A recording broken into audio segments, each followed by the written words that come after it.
I'm a dude playing a dude disguised as another dude.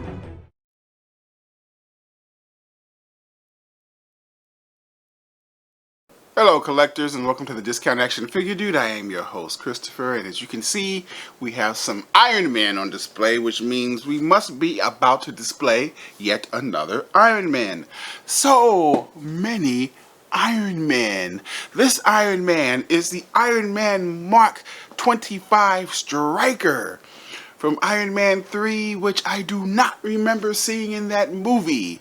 This is from Comicave. We got this from AliExpress for about 50 bucks, which is a lot less than it usually costs, but still very, very expensive for a guy that calls himself the Discount Action Figure Dude. But hey, I like me some Iron Man. So, gosh. Let's say we cut this bitch open. Actually, cutting this gentleman open is less trouble than you would imagine. It's just a magnetized box, which then opens up to reveal some special effects. And what the special effects do, and then the character encased in foam. I mean, this is some classy stuff right here for this rather pricey die-cast metal Iron Man. Yes, die-cast metal. And as we lift him out of his prison, wow, this dude is really heavy. Goodness gracious. Okay, let's lay him down, and I guess we better take out his special effects. But regardless, here goes Iron Man Striker out of the box, looking very good. If only you could feel him. He is cold to the touch and made out of metal, which makes him very heavy. But let's say we take a closer look at the Iron Man Mark 25 Striker.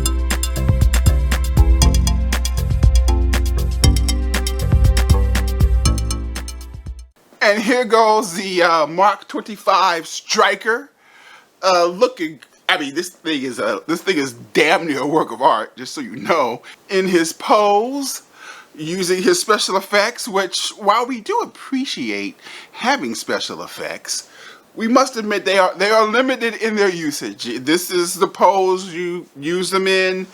Otherwise, I don't think that's it. You know, now they serve very little purpose, you know, once we take him out of that.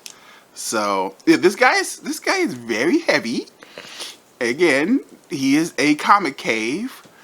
So Comicave, which makes a lot of very nice figures, but they also make them out of.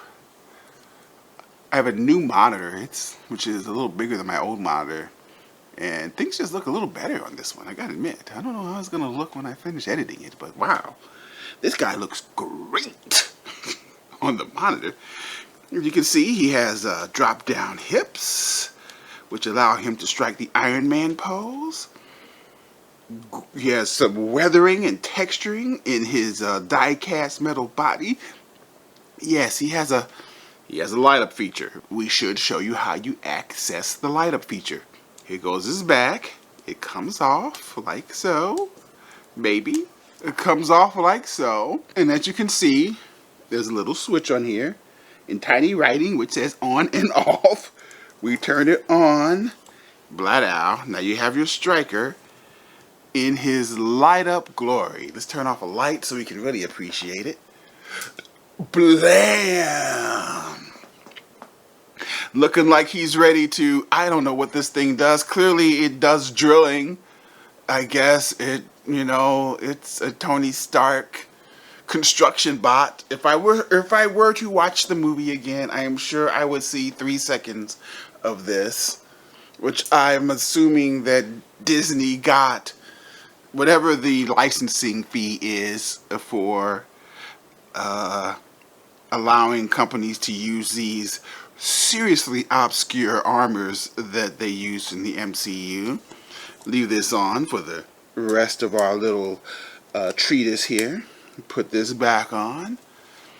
And as you can imagine, he has pretty good articulation. Oh, I'm trying to sell something, so that was a Facebook Marketplace.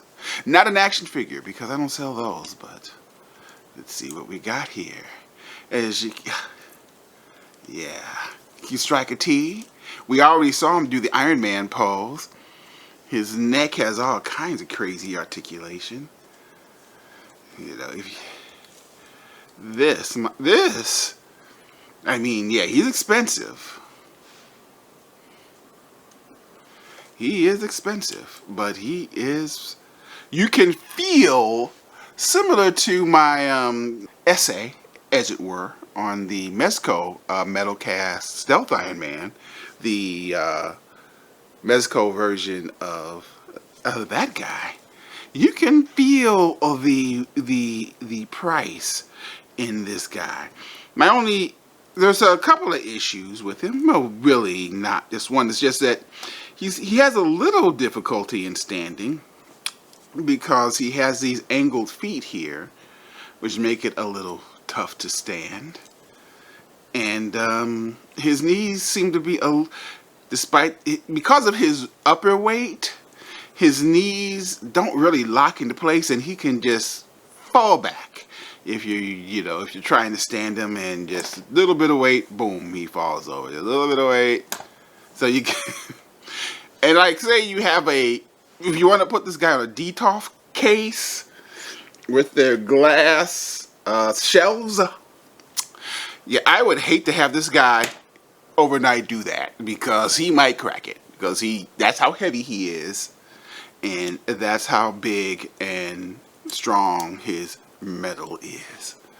But, yeah, he looks good.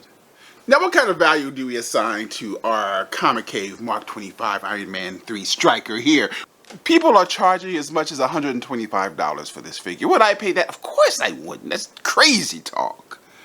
But he was still very expensive for $50.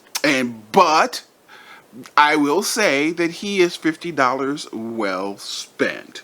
You know, I really can't go around spending $50 for action figures too often, but I am glad that I spent $50 for this, again, damn near work of die-cast metal mass-produced art.